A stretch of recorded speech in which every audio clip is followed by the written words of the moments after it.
আজকে আমি বানাচ্ছি ম্যাঙ্গো শেক। ম্যাঙ্গো শেক বানাতে প্রথমে আমটাকে বেশ ভালো করে চটকে এখানে রেখে দিয়েছি মিক্সার জারে। আর এর মধ্যে আমি এবার কিছুটা করে দেবো জিনিস, সেটা হচ্ছে প্রথমে দেবো কাজু কিশমিশ দেবো। কাজু কিশমিশটা দিলে বেশ ভালো লাগে খেতে। এখানে আমি 3টে বড় আম নিয়েছি, আমরা 3জন খাবো। পারলে আপনারা 4টে নিতে পারেন, 5টা নিতে পারেন, কোনো ব্যাপার নেই। তবে বেশি হয়ে গেলে আবার একটু লাগবে।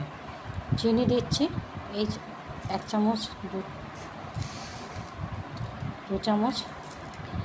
আমি মিষ্টিটা অত পছন্দ করি না, তাই খুব একটা দিলাম না। যাদের বেশি পছন্দ তারা দেবেন, যাদের সুগার আছে তারা দেবেন না। আমটা এমনি মিষ্টি, এটা খাওয়া যায়। তার সঙ্গে দিলাম কিছুটা বিট লবণ।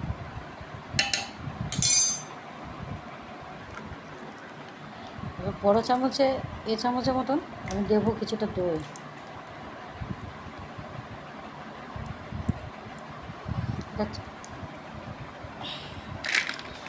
এবার দেবো কুচানো বরফটা দেওয়ার পরে এটা আমি মিক্সার গ্রাইন্ডে প্রথমে 1, তারপরে 2, আবার 2 থেকে 1 করে অফ করে 15 সেকেন্ড ওয়েট করবো। 15 সেকেন্ডের পর আবার ওই 1 থেকে 2, 2 থেকে 1 করবো। এরকম করে 3বার করলে এটা ভালো রকম ফাটানো হয়ে যাবে। তারপর আমাদের তৈরি হবে ম্যাঙ্গো শেকটা আমার তৈরি হয়ে গেছে।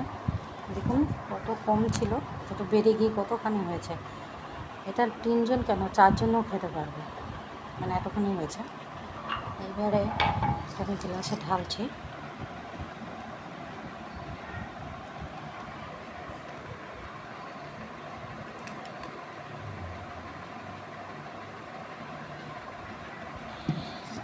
দেখুন কালারটা দেখুন।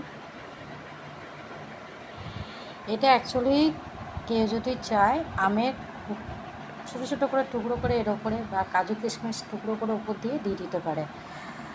আমি দিলাম না, কেন ওরকমভাবে আমার খুব ভালো লাগে না, তাই জন্য। আপনাদের ভালো লাগলে আপনারা দেবেন। জাস্ট টক দিন, এমনি খেয়ে নিন।